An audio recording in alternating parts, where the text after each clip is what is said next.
हम यहाँ पे वेक्टर नाम के आदमी को देखते हैं जो पंप पे पेट्रोल भरवाने आया हुआ होता है। वो वर्कर को हाफ टैंक भरने को कहता है लेकिन वो गलती से फुल कर देता है, जिसकी वजह से उस पर वो बहुत गुस्सा होता है। तभी वहाँ का मैनेजर आके इस बात को संभाल लेता है, उससे और पैसे भी नहीं लेता और उस पैसों के बजाय उसको 2 बोतल पानी की देता है। इससे दोनों का भला हो जाता है। इसके बाद वो अपने सफर के लिए निकल जाता है। तभी उसे रास्ते में इसकी बेबी योंग का कॉल आता है कि रूबी तुम्हारा वेट कर रही होती है। दरअसल रूबी का उस दिन बर्थडे होता है। वो वेक्टर की छोटी बेटी होती है जो 6 साल की हो चुकी थी। वो अपने डैड से पेट मांगने की मांग करती है लेकिन पेट से उसको बिल्कुल भी नफरत थी, इससे वो उसको कुछ और देने के बारे में सोच रहा होता है। उसके बाद वेक्टर अपनी अगली मंजिल की तरफ निकल पड़ता है। दरअसल वो पेशे से एक कार डीलर होता है। वो जिस गाड़ी में बैठा होता है वो गाड़ी भी उसकी नहीं होता है। दरअसल वो गाड़ी बंदे को डिलीवर करने जा रहा होता है। तभी रास्ते में उस बंदे की कॉल आ जाती है जिसको उसने गाड़ी डिलीवर करनी होती है। उससे बातें करते करते एक नई बनी टनल में चला जाता है। दरअसल वेक्टर टनल में अकेला ही होता है। थोड़ी देर चलने के बाद टनल में कुछ की आवाज़ें आना शुरू हो जाती हैं, जिससे वेक्टर इग्नोर करके आगे बढ़ना शुरू कर देता है और यही वेक्टर की सबसे बड़ी गलती होती है। तभी टनल की दीवारें एक एक करके गिरना शुरू हो जाती हैं। वेक्टर के पास इतना टाइम भी नहीं होता कि वो पीछे जा सके। तभी एक मलबे का बड़ा सा टुकड़ा उसकी गाड़ी पे आके गिरता है, जिसकी वजह से वेक्टर उसके अंदर ही फंस के रह जाता है। जब वेक्टर की आंख खुलती है तो वो अपने पास सिर्फ टन का मलबा ही पाता है। वो गाड़ी में तैसती उसकी जान बच गई, नहीं तो वो मलबे के नीचे दबकर ही मर जाता। गाड़ी के आगे टनल के एक सीलिंग फैन गिर जाता है, जिससे उसकी गाड़ी उसके साथ चिपक जाती है। अब यहाँ से स्टार्ट होता है वेक्टर की न्यू लाइफ का सफर। अगर उसने कोशिश की तो तभी वो यहाँ से निकल पाएगा। अगर वो अपने खुदा के भरोसे पर बैठा रहा तो वो यहाँ पर दब के मर जाएगा। इसलिए वो सबसे पहले 911 पर कॉल करता है। फिर पुलिस से काफ़ी दूर होता है, लेकिन काफ़ी मुश्किल के बाद उसको पाने के बाद वो पुलिस को कॉल लगाता है, लेकिन पुलिस को वेक्टर की बातों पर यकीन नहीं होता। वो समझिए कि ये कोई कॉल प्रैंक है। लेकिन जब पुलिस अपनी रेस्क्यू टीम को वहाँ पर भेजती है तो वो टूटी टनल को देखकर हैरान हो जाते हैं, क्योंकि सारी की सारी टनल जमीन में धंस चुकी थी। विक्टर उनसे मदद मांगता है और जल्दी कुछ करने को कहता है। इसके बाद ये खबर आग की तरह पूरे शहर में फैल जाती है। जुआंग जो दरअसल वेक्टर की बेबी होती है, जब वो टीवी खोलती है तो उसे भी ये खबर देखने को मिलती है। लेकिन जब उसे पता चलता है कि उस टनल के अंदर उसके हस्बैंड फंसे हुए हैं, उसके बाद वो बहुत ज्यादा परेशान हो जाती है। लेकिन अब जो भी करना है वो वेक्टर को खुद ही करना होगा, इसके बाद वो जिंदा बच पाएगा। लेकिन अब सबसे ज्यादा परेशानी की बात तो यह है, जहाँ पे वेक्टर फंसा होता है वहाँ से उसको निकालने के लिए काफी दिन लग सकते हैं। तभी वहाँ पर कई न्यूज रिपोर्टर आते हैं जो वेक्टर से लाइव कॉन्टेक्ट करने की कोशिश करते हैं। उनमें से एक रिपोर्टर का कॉल उसको लग जाता है। वो पूछता है कि क्या तुम हमें बता सकते हो तुम्हारे पास कितना खाना है, तुम्हारे पास कितना पानी है। वो ये सब अपने चैनल पर लाइव चला रहे होते हैं। लेकिन तभी वहाँ पर डेनी नाम का बंदा जो एक रेस्क्यू ऑफिसर होता है, वो न्यूज़ रिपोर्टर को कहता है कि तुम्हें ज़रा भी शर्म नहीं, वो अंदर की हालत में है। अगर उसे कुछ भी हो गया तो उसके जिम्मेदार तुम लोग होगे। तुम्हें सिर्फ अपनी एक न्यूज़ की पड़ी होती है। इसके बाद वो उन्हें वहाँ से भगा देता है। डैन के अंदर जाने के बाद वेक्टर को उसे कॉल आता है। वो उसे गुस्से से कहता है कि तुम लोग मुझे बचा क्यों नहीं रहे, आखिर तुम कर क्या रहे हो। डैन उसकी यह हालत देख उससे सबसे पहले शांत होने का कहता है। वो कहता है कि हम तुम्हें जरूर बचाएंगे, तुम बस मेरे सवालों का जवाब दो। डैनी वेक्टर से पूछता है कि तुम टनल के किस हिस्से में फंसे हुए हो। तो वेक्टर कहता है कि मैं लगभग टनल के सेंटर वाले हिस्से में फंसा हुआ हूँ। इसके बाद डैनी कहता है कि तुम परेशान न हो, हम तुम्हें बचा लेंगे। इसके बाद डैनी पूछता है कि तुम्हारे मोबाइल की बैटरी कितनी है। तो जिस पर वेक्टर कहता है कि मेरे मोबाइल की बैटरी 75% है। तुम्हारे पास जितना भी पानी है तुम उसे कम से कम 7 दिन तक इस्तेमाल करना होगा। और मैंने सुना है कि तुम्हारे पास तुम्हारी बेटी का बर्थडे केक भी है, जिसे खाकर तुम कुछ दिन तक सर्वाइव कर सको। उसे कहता है कि तुम परेशान न हो, हम तुम्हें जरूर बचाएंगे। इसके बाद वो फोन रख देता है और डैनी वेक्टर के बताए हुए लोकेशन पर मार्क करता है।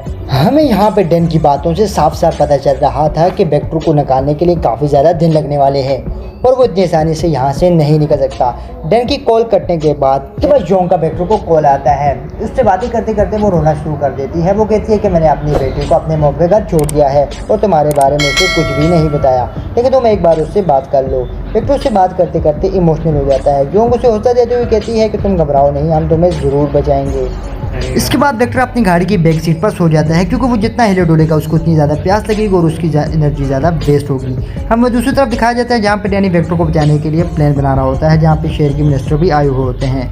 डैन उन्हें कहता है कि कुछ ही दूरी पर एक न्यू टनल बन रही है, हमें उसका काम रोकना होगा, क्योंकि आए दिन वहाँ पर ब्लास्ट होते रहते हैं। वजह से दूसरी टनल खिसक सकती है और वहाँ पे वेक्टर की जान को भी खतरा हो सकता है।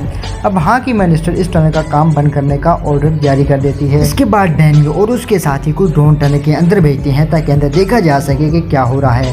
लेकिन कुछ दूर जाने पर सारे के सारे ड्रोन लॉस्ट हो जाते हैं, जिसकी वजह होती है कि टनल में यूज़ किया हुआ आयरन रोड।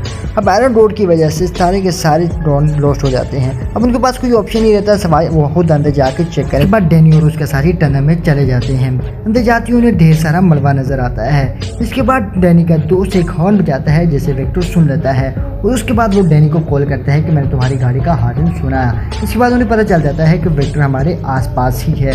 इससे पहले कुछ कर पाते एक बार, लेकिन तभी टनल एक बार फिर से हिलने लगता है। अब डैन जल्दी से कार में बैठता है, लेकिन तब तक बहुत देर हो चुकी थी।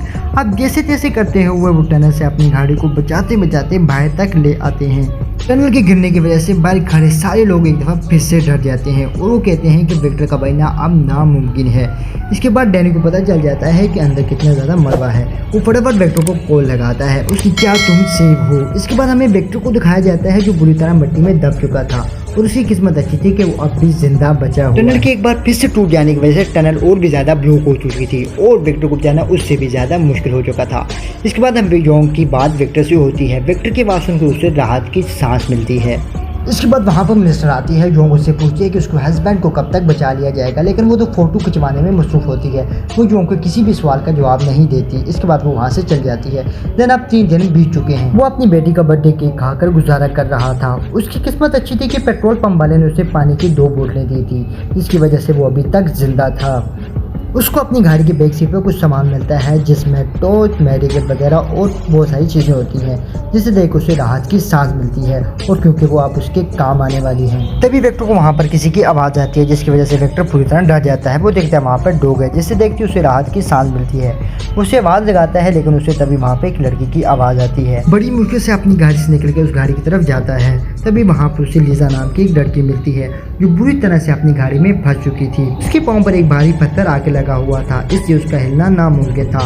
वो विक्टर को कहती है कि हमारे साथ क्या हो चुका है, क्या हम जिंदा यहाँ से बच पाएंगे। तो इसके जवाब में विक्टर कहता है कि हम जरूर, वह सारे शहर के लोग हमें बचाने में लगे हुए हैं। ये सुनने के बाद वो विक्टर से थोड़ा पानी मांगती है। अब विक्टर के पास यहाँ पहले बहुत थोड़ा पानी होता है। अगर उसने लिज़ी को सारा पानी दे दिया तो वो खुद ही प्यासा मर जाएगा। लेकिन इस दुनिया में आज भी इंसानियत जिंदा है, भले ही थोड़ी, अब उसको सारा पानी पिला देता है। इसके बाद वो विक्टर को एक कॉल करने को कहती है। वो अपनी मॉम को कॉल करती है और कहती है कि मॉम, हम एक टनल में फंस चुकी हैं। यहाँ पर मैं अकेली नहीं, मेरे साथ एक और आदमी है।